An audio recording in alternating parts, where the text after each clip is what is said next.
कोठी को जमींदोज करने के लिए दूसरे दिन बुलडोजर कार्रवाई की गई। प्रवर्तन निदेशालय यानी कि ईडी की भी अब एंट्री हो चुकी है, उसके शिकंजे में आ चुका है और इस जिहादी बाबा का बच पाना अब मुश्किल हो गया है और इसके हर छल और गुनाह का अच्छे से हिसाब किया जाएगा। ये रिपोर्ट देखिए।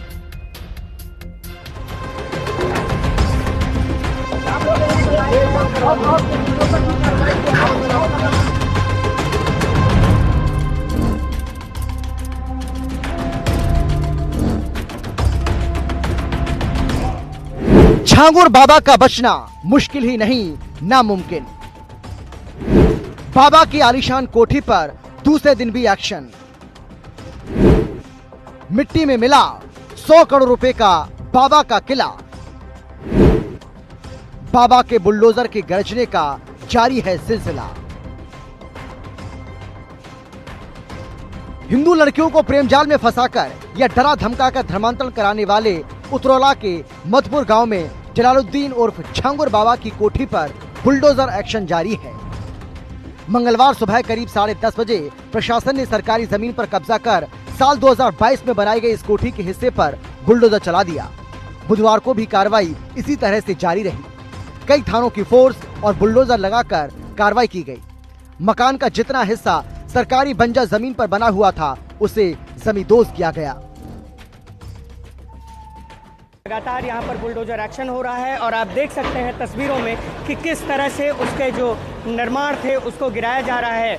यहाँ पर आप देख सकते हैं कि सोलर पैनल की व्यवस्था थी, सोलर पैनल लगा हुआ था और वो तमाम चीज़ें लगी हुई थी जिसके ज़रिए यहाँ पर किसी सुख सुविधा की कमी नहीं थी।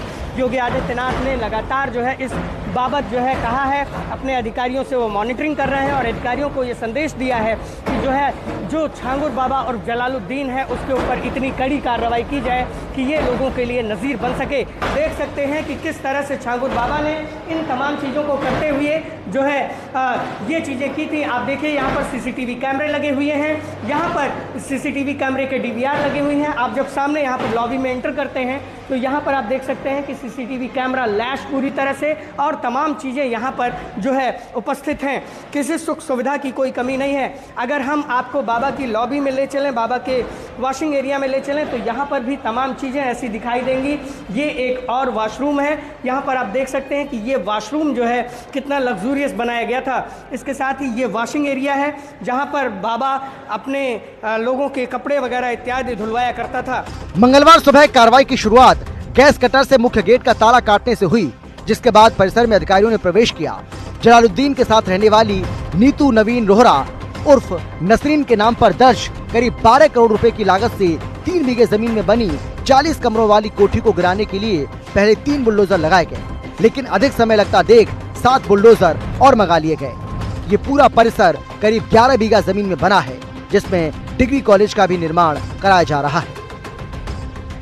यहाँ पर आप बुलडोजर को गरजते हुए देख सकते हैं। बुलडोजर की कार्रवाई लगातार चल रही है और आप यहाँ पर स्पष्ट देख सकते हैं कि किस तरह से जो बंजर खाते में उसने अपने मकान को बना रखा था, अपने कॉलेज को बना रखा था, उसके ध्वस्तीकरण की कार्रवाई की जा रही है। बताया जाता है कि इस मकान को बनवाने में तकरीबन 14 से 15 करोड़ रुपए की लागत आई थी।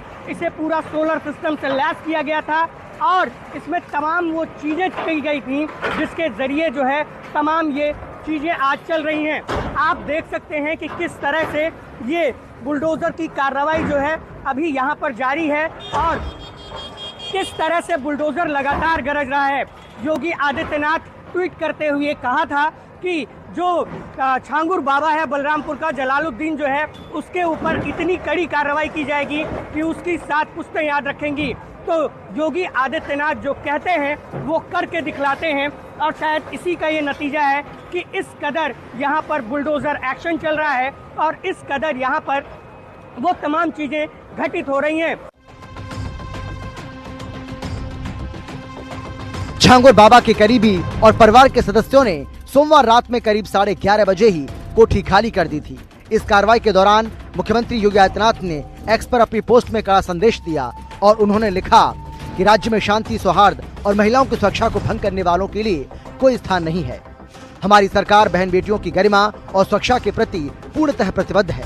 प्रारंभिक जांच में सामने आया है कि आरोपी जलालुद्दीन की गतिविधियां समाज विरोधी ही नहीं बल्कि राष्ट्र विरोधी भी हैं। उत्तर प्रदेश सरकार कानून व्यवस्था को लेकर किसी भी प्रकार की ढिलाई नहीं बरतेगी। आरोपी और उसके गिरोह से जुड़े सभी अपराधियों की संपत्तियां जब्त की जाएंगी और उन पर सख्त कानूनी कार्रवाई की जाएगी। राज्य में शांति, सौहार्द और महिलाओं की सुरक्षा को भंग करने वालों के लिए कोई स्थान नहीं है। उन्हें कानून के अनुसार ऐसी सजा दी जाएगी जो समाज के लिए एक उदाहरण बने। धर्मांतरण कराने और विदेशी फंडिंग के मामले में आतंकवाद निरोधक दस्ता यानी कि ATS ने जलालुद्दीन नवीन रोहरा उर्फ जलालुद्दीन और इसकी पत्नी नीतू नवीन रोहरा उर्फ नसरीन झांगुर बाबा के बेटे महबूब और अन्य को गिरफ्तार कर जेल भेज दिया है। इनकी गिरफ्तारी के बाद जिला प्रशासन ने अतिक्रमण कर बनाई गई कोठी को गिराने की प्रक्रिया शुरू की। सोमवार देर शाम तहसीलदार, प्रभारी मजिस्ट्रेट सत्यपाल प्रजापति और कोतवाली प्रभारी निरीक्षक अवधेश राज सिंह मैं फोर्स जाकर कोठी पर 3 नोटिस चस्पा किए। तीनों पर अलग अलग तारीख अंकित थी। नीतू के नाम पर जारी नोटिस में कहा गया कि गाटा संख्या 337/370 के संपूर्ण रकबा 0.0060 हेक्टेयर से अतिक्रमण की गई जमीन 7 दिन में खुद खाली कर लें, अन्यथा इस अतिक्रमण को नियम के अनुसार बलपूर्वक हटा दिया जाएगा। यह आदेश न्यायालय तहसीलदार उतरौला न्यायिक ने 15 मई 2025 को दिया था और इसी आदेश के अनुपालन में 17 और 26 मई 6 जून 2025 की तिथि में जारी नोटिस को कोठी की दीवार पर एक ही दिन में चस्पा किया गया। जिलाधिकारी पवन अग्रवाल ने बताया कि सरकारी जमीन पर कब्जा कर बनाए गए भवन को गिराने की कार्रवाई की जा रही है। जिला प्रशासन और यूपी सरकार के रुख से लगता है कि झांगुर बाबा उर्फ जलालुद्दीन और उसके धर्मांतरण गिरोह के साथियों पर अब सीएम योगी की पैनी नजर है। झांगुर बाबा, उसकी कथित गर्लफ्रेंड नीतू उर्फ नसरीन और अन्य साथियों पर कार्रवाई चलती रहेगी। अब फिर से नीतू रोहरा के आवास पर बुलडोजर गरज रहा है और उसका बचा हुआ हिस्सा भी मिट्टी में मिलाया जा रहा है।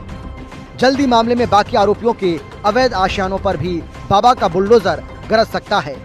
मतलब अब तक झांगुर बाबा ने जो मौज काटनी थी वो काट ली, अब उसके छल और गुनाहों का हिसाब होकर रहेगा। ब्यूरो रिपोर्ट, हिंदी खबर।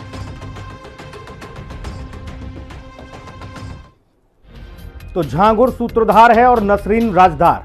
बलरामपुर में झांगुर की धर्मांतरण वाली कोठी, यह नीतू उर्फ नसरीन के नाम पर थी ये कोठी और होटल के कमरे से दोनों को गिरफ्तार कर लिया गया। नीतू उर्फ नसरीन सिर्फ 7वीं पास है। नीतू और उसका पति दोनों साथ में गए थे दुबई। 2015 में दुबई में ही दोनों का धर्म परिवर्तन हुआ। नीतू नसरीन बन गई और नवीन जमालुद्दीन बन गया और कम समय में ही नसरीन ने झांगुर का भरोसा जीत लिया।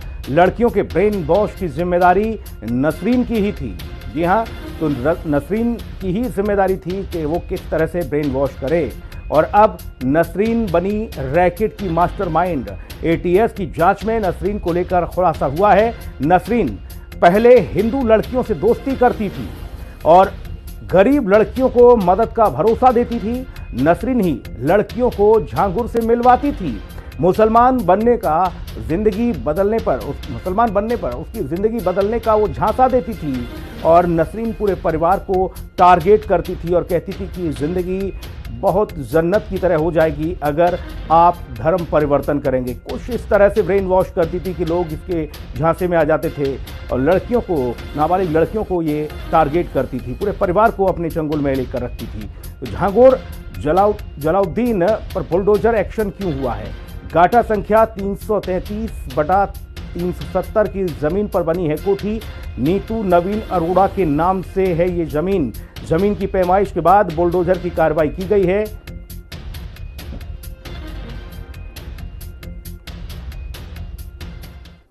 रुख बिहार का करेंगे। बिहार में प्रस्तावित वोटर वेरिफिकेशन प्रक्रिया को लेकर सियासत गरमाई हुई है। विपक्षी दलों ने इसे